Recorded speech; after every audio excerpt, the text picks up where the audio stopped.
Hi everybody, this is your Tip Tuesday mini vid tip of the day. I should shorten that name. Okay, so right now I am hosting and coaching the Superhero Challenge via email. So we've got an email course. The lesson and the assignment goes out on Sunday for 4 weeks and gives you an assignment for the week. Then during the week, I've got a private Facebook group that we chat about it and check in with it, and you've got access to me literally every day to ask your questions about it. This week's assignment is about sleep, and I'm sharing it because, again, we get into like, why can't I get results? And I don't feel good, and I'm eating well, and I'm working out, but it's still not kind of clicking. And then you start to ask about people's sleep, and they go, well, I don't. What do you mean you don't sleep?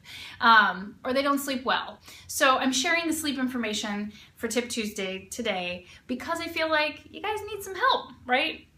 You guys know that, we need sleep in order to survive. It is the time we restore, we rejuvenate, and we rest. Number one, we have busy lives, we have intense lives, and you need that downtime. Your cells take care of themselves, your internal systems flush, and do all kinds of interesting, fascinating things at certain times of the night.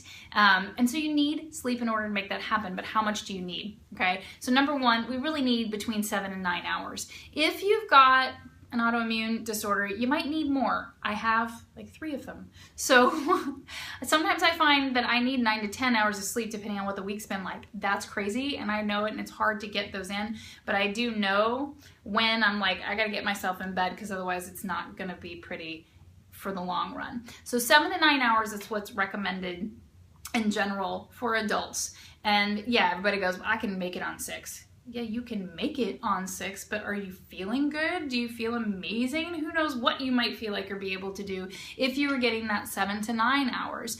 And then you go, yeah, my work schedule, I just can't. I totally get that. So even if you can't get more sleep, even if you're armed with the details and the information, then you want to get a better quality of sleep when you do get to sleep, okay? So number one is we're gonna try to get 7 to 9 hours, but when we can't, what are we gonna do? We're gonna pick a bedtime, which sounds really silly and crazy for adults, right? But for us parents, we go through a lot to create a sleep ritual and a pattern for our kids. And I think as parents, we know that when we have that pattern, they know what to expect, and it's time for the body to wind down, and we know how important sleep is for them because they have to grow. Their poor little bones and bodies got all kinds of stuff to do while they're sleeping. As adults, we lose that. There's nobody to tell us to go to bed. We've got things we want to read, listen, do, play, and it gets kind of lost. So if you're not feeling fabulous, or you're not very good at sleeping, it's just a matter of practice. So pick a bedtime. I call mine a cutoff time because I have a late cutoff and an optimal cutoff. Meaning some nights I have to do work and some nights you have things to do. And my late cutoff time is 11. End of story, okay? And my optimal would be a 9:30 or 10. And cutoff means, set the phone down, go get your butt in bed. Like, not like, oh, I'm still in bed on my phone. I take my phone to bed, I use this sleep kind of tracker thing, and I listen to my meditation on my phone. I just set it next to me. So I'm not one of these people that says, do not take it into the bedroom. I'm just saying, stop talking to people at your cutoff time. So call it a bedtime, cut it a cutoff time, whatever works, but try, okay? So again, we're setting patterns and practices to make us successful and to feel amazing. So the goal is 7 to 9 hours of sleep on the greater average a night. Then you make a bedtime. Then the third one, create some rituals. Create things that you look forward to doing so that you're excited to go to bed. That could be anything. Okay, so I don't need the details, but I have a couple of suggestions, and they can be anything that is calming to your system. A warm bath, a warm foot soak, essential oils on your pillow. You could listen to calming music. You can do a tiny meditation or a guided meditation. I like those. I feel like that's less doing for me. A book on tape, you guys don't have tapes anymore, but audio books. Soft lighting, candles instead of harsh overhead lights. This is a big one.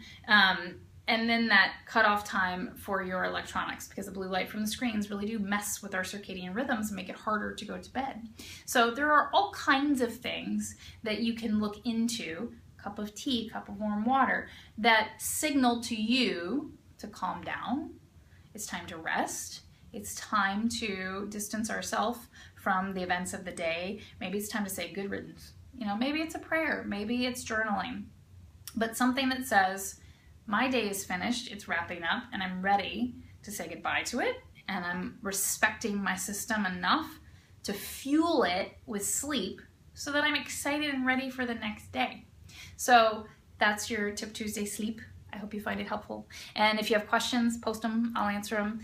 There's a ton of different ways to do this, but for PYMers specifically, I'm hearing it a lot, and I'm teaching it in the Superhero Challenge right now, so I thought I'd share it.